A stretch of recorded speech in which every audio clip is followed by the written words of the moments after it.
গোপাল দাদা, দেখছো তো কি অবস্থা, বিঘের পর বিঘে যেদিকেই তাকাবে চারিদিকে খা খা করছে। জলের অভাবে জমিগুলো চাষই করতে পারছি না গোপাল দাদা। নিজেদের জমি থাকতেও কাঙালের মতো ঘুরে বেড়াচ্ছি। লোকের জমিতে কাজ করে কটা টাকা পাই বলো তো? আসলে দেখতেই তো পাচ্ছ গোপাল, জমিগুলো একেবারে আমাদের কৃষ্ণনগরের সীমানায় রয়েছে। আশেপাশে তো কোনো নদী নালা পুকুর কিচ্ছু নেই যে সেখান থেকে জল নিয়ে চাষাবাদ করব। জমিগুলো যে কারো কাছে বিক্রি করব তাও পারছি না, জলের অসুবিধার জন্য কেউ কিনতেই চাইছে না। জমিগুলো আমাদের গলায় কাঁটার মতো বিঁধে আছে, না পারছি গিলতে, না পারছি ফেলতে। আচ্ছা আচ্ছা, ঠিক আছে ঠিক আছে, তোমরা আগে একটু শান্ত হও। দেখো, আমি যা দেখলাম আর দেখে যা বুঝলাম, এই জমি চাষ করতে হলে একটা জলাশয় লাগবেই লাগবে, তাছাড়া এখানে চাষাবাদ করা অসম্ভব। জলাশয়? কিন্তু গোপাল দাদা, আশেপাশে তো ছেড়েই দাও, মাইল খানেক গেলেও তুমি কোনো জলাশয় পাবে না। সোজা কথায় এখানে কোনো জলাশয়ই নেই। আরে জলাশয় নেই তো তাতে কি হয়েছে, দরকার পড়লে জলাশয় বানাতে হবে।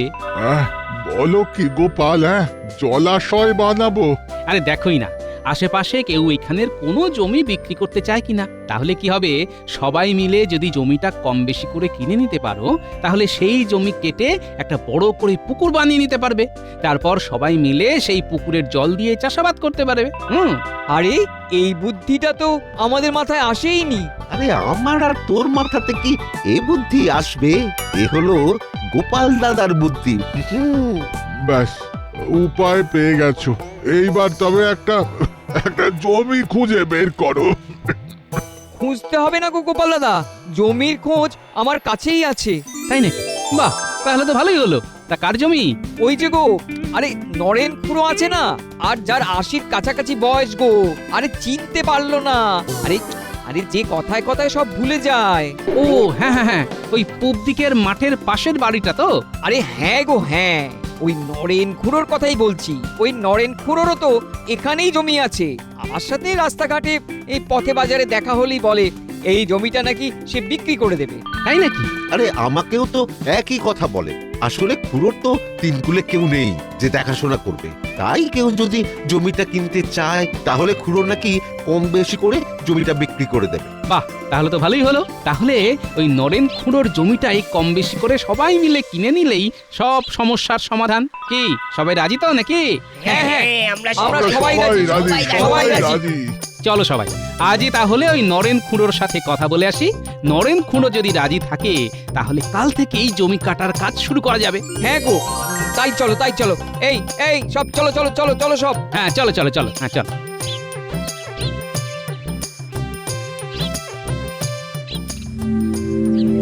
এই তাহলে মন্ত্রী মশাই, আপনার হলো 2 কেজি আলু, 1 কেজি ডাল আর 10 কেজি চাল, মোট 50 আনা। শোন, এই 20 আনা রাখ, বুঝলি? বাকি 30 আনা পরে দেবো। মন্ত্রী মশাই, প্রত্যেকবার আপনি পরে দেবো বলে জিনিস নিয়ে চলে যান, কিন্তু পরে আর দেন না। এভাবে চললে আমরা ব্যবসা কিভাবে করব বলুন তো? হ্যাঁ, মহারাজ বলছিলেন যে পথের আশেপাশে যত দখলদারি দোকান আছে সবগুলোকে উচ্ছেদ করে দিতে। বুঝলি, আমি এতদিন মাথা ঘামাইনি, কিন্তু এবার মনে হচ্ছে মাথাটা ঘামাতেই হবে। তারপর দেখি কে কেমন ব্যবসা করে। আরে মন্ত্রী মশাই, আমি তো এমনি বলছিলাম, হ্যাঁ, আপনার যখন ইচ্ছে তখন দেবেন, না দিলে না দেবেন। হ্যাঁ, এটা তো আপনারই দোকান, হ্যাঁ বলে না। পথেশ, এই যে হারান, আমাকে 5 কেজি চাল দে তো বাবা। আরে নরেন খুড়ো, তুমি তো গতকালই 5 কেজি চাল নিয়ে গেলে, এর মধ্যে শেষ করে ফেলে। ও, গতকালই নিয়ে গেছি না, বয়স হয়েছে তো সব ভুলে যাই। কিন্তু কিন্তু আমি তাহলে এখন তোর দোকানে এলাম কেন? সে আমি কি করে জানবো? তুমি এসেছো, তুমি জানো। কি জানি কি নিতে এসেছি, মনে পড়ছে না। যাই, বাড়ি ফিরে যাই, মনে পড়লে আবার আসবো। হ্যাঁ, তাই যাও, সাবধানে যাও। বললেন মন্ত্রী মশাই, এই নরেন খুড়োর এককালে প্রচুর সম্পত্তি ছিল, কিন্তু তিন কুলে কেউ তো নেই, তাই আশেপাশের লোকে যে যেমন পেরেছে বলে লুটে পুটে খেয়েছে। আর খুড়োরও তো বয়স অনেক হয়েছে, তাই পুরনো কথা কিছু মনেও রাখতে পারে না। শুনেছি এখনো নাকি কৃষ্ণনগরের সীমানায় বেশ খানিকটা জমি আছে। দেখুন না সে কথাও বুড়োর মনে আছে কিনা। বাবা, এ তো দারুণ খবর। হ্যাঁ, সবাই যখন লুটে পুটে খেয়েছে, আমি কেন বাদ যাই? হ্যাঁ, খোঁজ লাগাতে হবে মন্ত্রী, জোর কদমে খোঁজ লাগাতে হবে। আর এই কাজ বটা ঘটা ছাড়া কেউ পারবে না।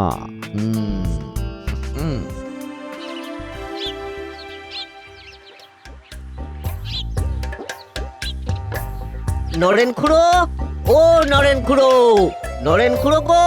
কে কেলি? এই যে খুড়ো, আমরা গো আমরা। ও তোরা, খুড়ো, তোমার সাথে একটা কথা ছিল। আমার সাথে এই কি কথা রে? পুরো কৃষ্ণনগরের সীমানায় তোমার যে 2 বিঘে জমি আছে না, ওই জমিটা আমাদের কাছে বিক্রি করবে। আসলে আমরা ওই জমি কেটে জলাশয় বানাতাম।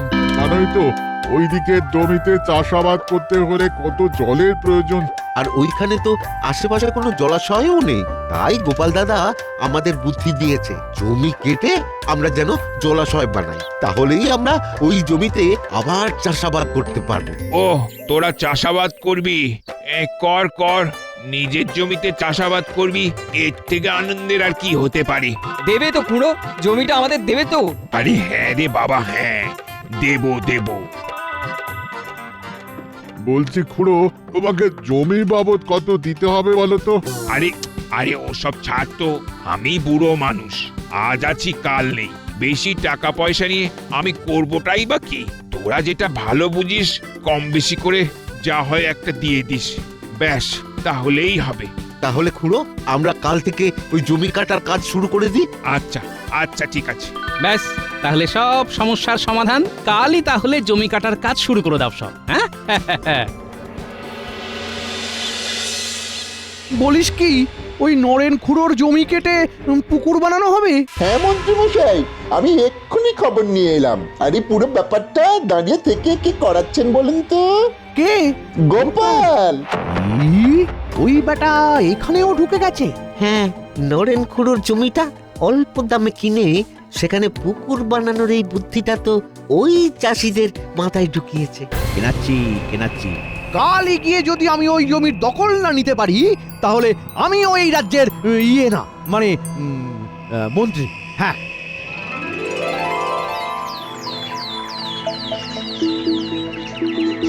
নরেন খুড়ো, তোমার সম্মতি নিয়ে এবার তাহলে আমরা জমি কাটার কাজ শুরু করছি কিন্তু। হ্যাঁ হ্যাঁ হ্যাঁ হ্যাঁ, শুরু কর শুরু কর। দাঁড়াও।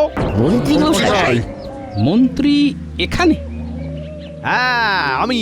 এ জমি আমার। কার অনুমতি নিয়ে তোমরা এই জমি কাটতে চলেছো? হ্যাঁ, তোমাদের এত বড় সাহস হয় কিভাবে? এই জমি মন্ত্রী মশাইয়ের? হ্যাঁ, কিন্তু এই জমিটা তো নরেন খুড়োর নামে ছিল, কিন্তু এখন আর নেই। কারণ বহু বছর আগে নরেন খুড়ো আমার বাবা শ্রী শ্যামচন্দ্রের থেকে এই জমি বন্ধক নিয়ে বেশ কিছু অর্থ ধার নিয়েছিল।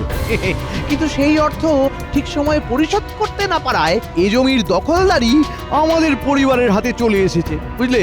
আর সেই সূত্রেই এই জমির দখলদারি এখন আমার। হ্যাঁ, মিথ্যে কথা, এই সব মিথ্যে কথা।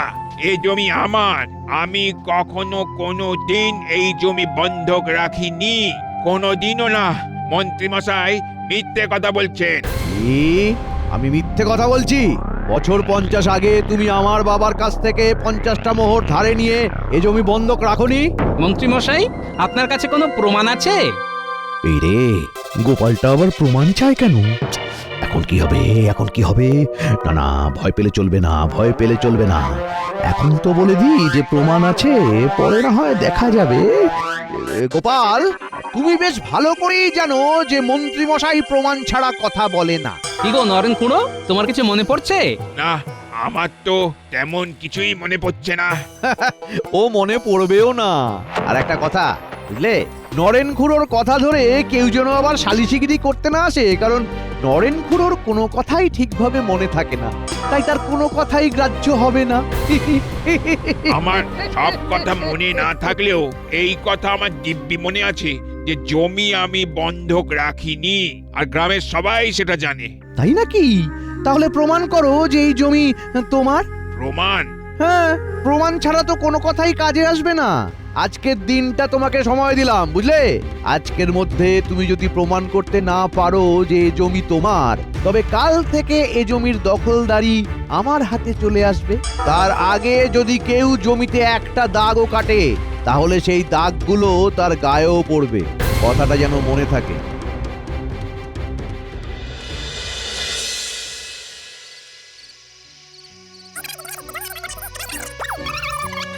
নরেন খুড়োর কথা শুনে আমি এতটুকু নিশ্চিত যে ওই বেটা মন্ত্রী ইচ্ছে করে এই জমিটা হাতিয়ে নেবার ফন্দি করছে, কিন্তু সেটা প্রমাণ করব কিভাবে? না, আর হাত পা গুটিয়ে বসে থাকলে তো চলবে না। ওই মন্ত্রীকে জব্দ করতে আমাকেই কিছু একটা করতে হবে।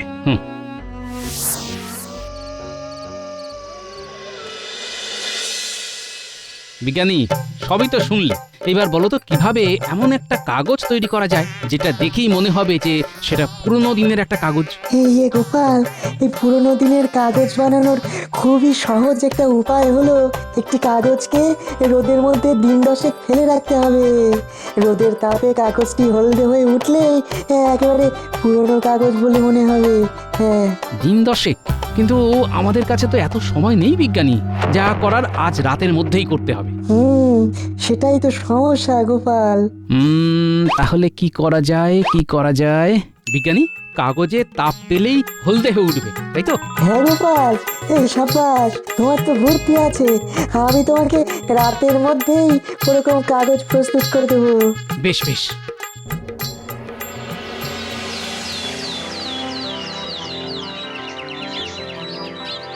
নরেন খুড়ো, মন্ত্রী মশাইকে খবর দিন আপনি জমিটা দিতে রাজি।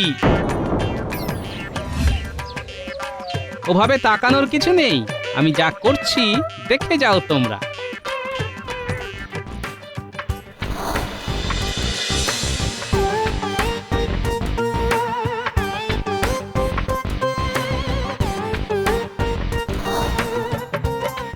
হ্যাঁ, ব্যাস লেখা হয়ে গেল।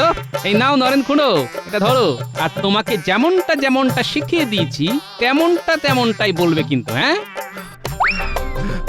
গোপাল দাদা, ও গোপাল দাদা, আমি এক্ষুনি দেখে আসলাম মন্ত্রী মশাই আসছেন। ও, মন্ত্রীও আসছে? ঠিক আছে ঠিক আছে, চলো চলো আমরা লুকিয়ে পড়ি। খুড়ো, তোমাকে যেমনটা শিখিয়ে দিয়েছি তেমনটাই বলবে কিন্তু। চলো চলো চলো।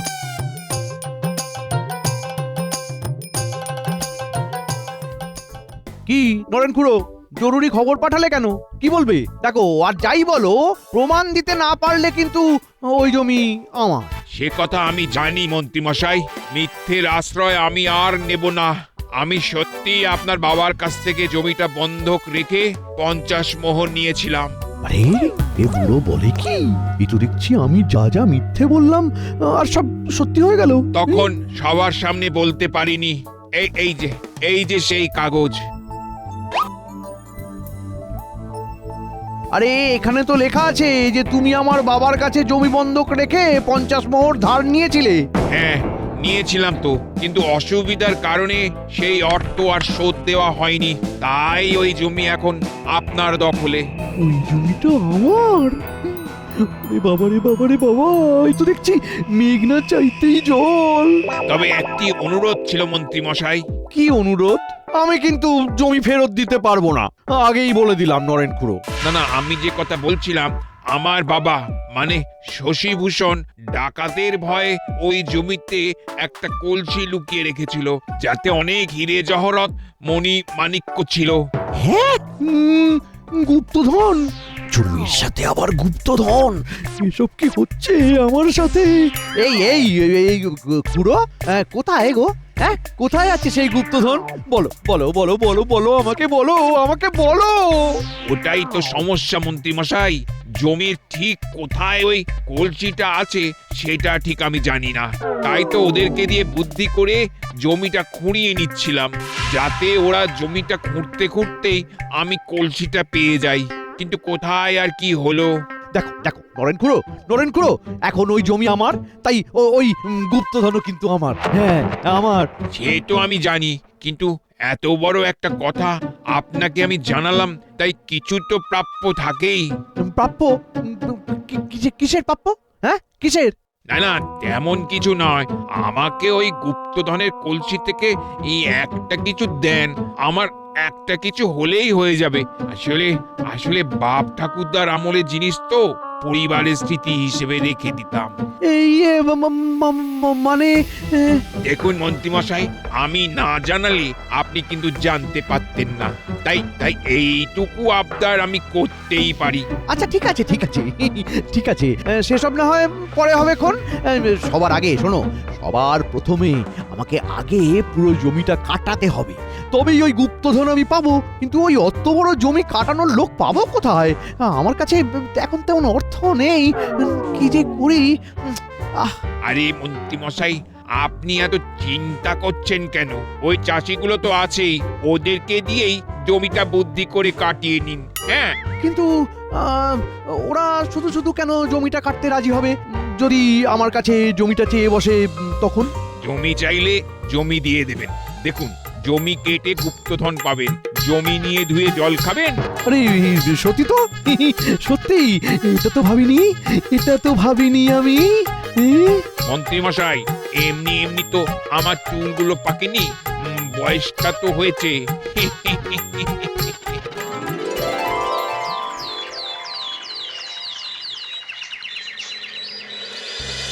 দেখুন দেখুন মন্ত্রীমশাই, আমরা আপনার কথা মতো জমিটা কেটে দেবো। আর জমি কেটে যদি কোনো গুপ্তধন বের হয় সেটাও সেটাও উদ্ধার উদ্ধার করব। করে দেব। কিন্তু তার পরিবর্তে আপনাকে এই জমি আমাদের নামে লিখে দিতে হবে।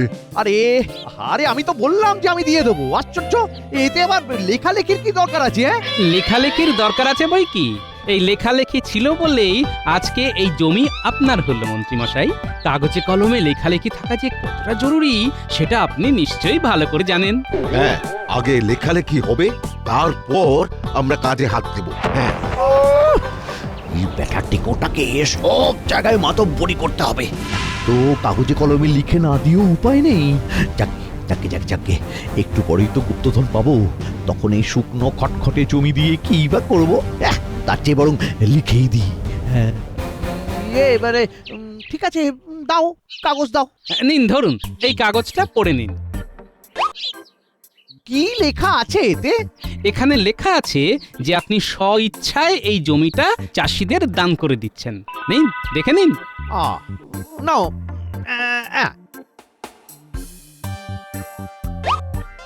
করে দিয়েছি। এবার সবাই কাজে হাত দাও। আরে কাজে হাত দাও।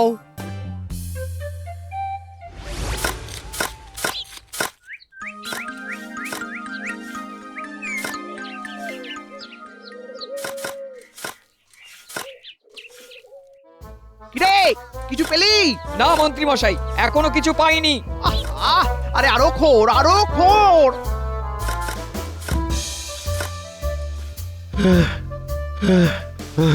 মন্ত্রীমশাই অনেক খুঁজলাম, কিন্তু কোনো গুপ্তধন পেলাম না। হ্যাঁ, পেলি না মানে?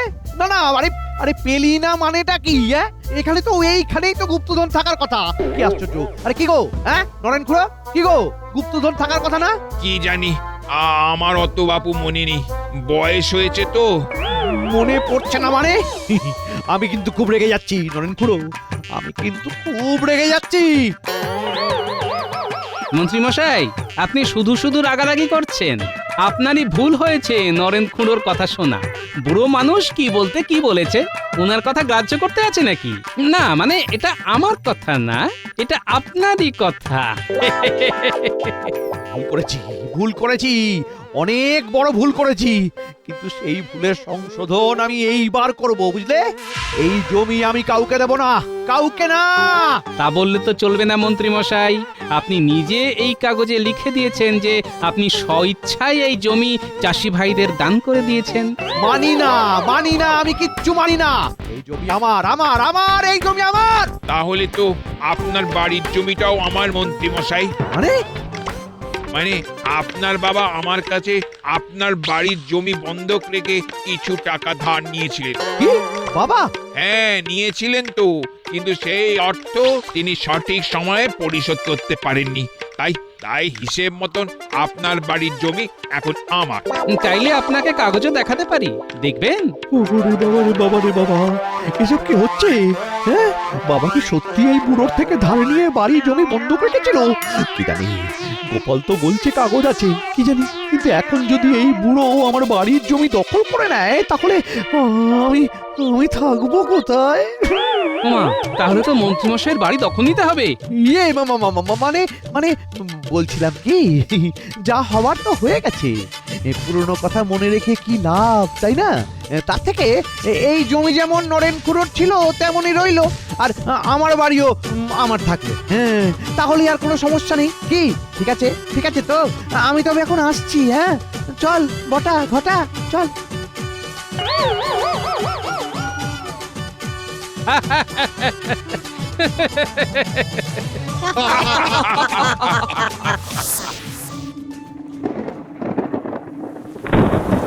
আরে, মন্ত্রীমশাইয়ের চোখের জল তো বৃষ্টির আকারে তোমাদের সমস্ত সমস্যার সমাধান করে দিল। যা হয়েছে সবই তোমার জন্য গোপাল দাদা। এই সবাই মিলে বলো, জয় গোপাল দাদার জয়। জয় গোপাল দাদা, জয়।